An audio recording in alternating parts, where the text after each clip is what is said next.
Hallo miteinander, ich bin wieder im Wengert und heute gibt es einen neuen Anblick. Heute steht hier ein Hänger mit Wassertank. Das ist was Neues.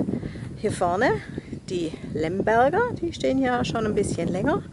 Aber der zweite Weinberg, der wurde mit Grauburgunder bestockt. Grauburgunder ist ja auch eine tolle Sorte, was Feines. Man sieht ja, die Stöcke, die sind noch nicht so alt, sind schon noch ein bisschen zierlich. Ne?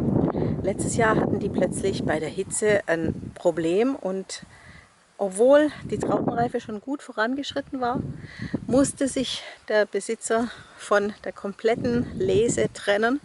Es hat nur noch geholfen, dass er schnell alle Trauben abschneidet, um die Stöcke zu entlasten, um den Weinstock an sich zu retten, weil sie plötzlich die Blätter haben hängen lassen und dann war das natürlich ein erschreckender Anblick.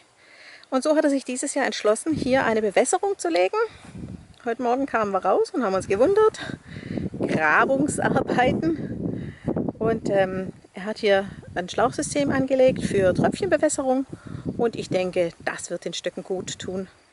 Wir wünschen ihm viel Erfolg mit seinen Grauburgundern. Euch einen schönen Sonntag.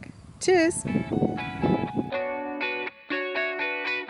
Hey Leute, hat's euch gefallen? Dann guckt doch öfter mal in meinen Kanal rein oder auf meine Homepage, da hat's ein ganz nettes Programm. Bei uns ist nämlich etwas Butter.